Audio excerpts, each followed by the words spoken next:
É isso. Mais um assunto para trazer o Theo Cury aqui para a tela, Débora.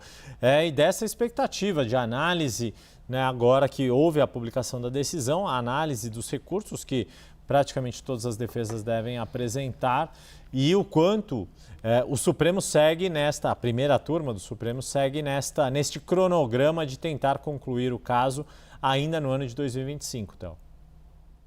E aí, para quem está assistindo a gente se pergunta por que tem que concluir em 2025. Em tese, não tem que concluir em 2025, mas o Supremo e os ministros que fazem parte da primeira turma avaliam que, se terminar em 2025, evita-se uma contaminação da pauta política em um ano eleitoral, ou seja, tomar uma decisão que tira um candidato definitivamente, e ele já está retirado definitivamente por conta de uma decisão do Tribunal Superior Eleitoral que o condenou em 2 ações à inelegibilidade a 8 anos até 2030, mas que não faria isso num ano eleitoral, porque isso influencia na disputa política. Vocês vão se lembrar o que aconteceu em 2018. O Supremo Tribunal Federal, no final das contas, julgou uma ação que acabou chegando a um habeas corpus somente em abril de 2018 e que fez com que o ex-presidente Lula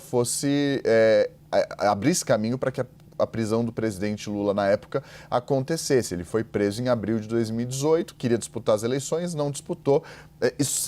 Obviamente, esse caso não começou no Supremo, ele terminou no Supremo, mas o STF leva muito disso em consideração no futuro. Depois disso, passou a levar muito em consideração para que não haja uma contaminação do debate político, para que não haja uma acusação de interferência do Supremo Tribunal Federal. Obviamente, vai haver essa acusação independentemente, mas evitar que isso se alongue e chegue a ponto de começar e terminar num ano eleitoral. Então, justamente por isso, há uma tendência do Supremo analisar tudo nesse ano. Significa que o Supremo está acelerando, está correndo? Alguns podem dizer que sim, outros dizem que não, e os próprios ministros do Supremo dizem que não, que está tudo sendo feito dentro dos trâmites e dos prazos processuais estabelecidos em lei e no regimento interno do STF. Dito isso, o Supremo agora abriu um prazo para que a defesa do ex-presidente Jair Bolsonaro recorra da condenação a 27 anos e 3 meses de prisão. Dá esse prazo de 5 dias depois que o acórdão foi publicado. O que é o acórdão que a gente tanto fala? Nada mais é do que um resumo de como todos os 5 ministros do Supremo da primeira turma votaram naquela ação penal 2668 do núcleo 1 da trama golpista. Por que o acórdão demorou tanto para sair? Porque cada ministro tem que revisar o voto deles, porque isso vai ficar escrito e fica para a história. Então, erros gramaticais, palavras mal colocadas, tudo isso é revisado, reajustado. Vou mostrar um pouco da dificuldade de se fazer isso. Flávio Dino, cada ministro vota de um jeito. Flávio Dino vota sem voto escrito. Ele vai votando da cabeça dele. Há um desafio gigantesco para a equipe do Flávio Dino de colocar o que ele falou no papel, com os fundamentos jurídicos, obviamente. Então, isso faz com que demore mais tempo. Dito isso, o Supremo, no prazo que estava previsto, publicou o acórdão que oficializa, digamos assim, o resultado da decisão. É ali a ata do que aconteceu no julgamento, com os votos dos 5 ministros que votaram, cada um à sua maneira, mas com aquela maioria de 4-1.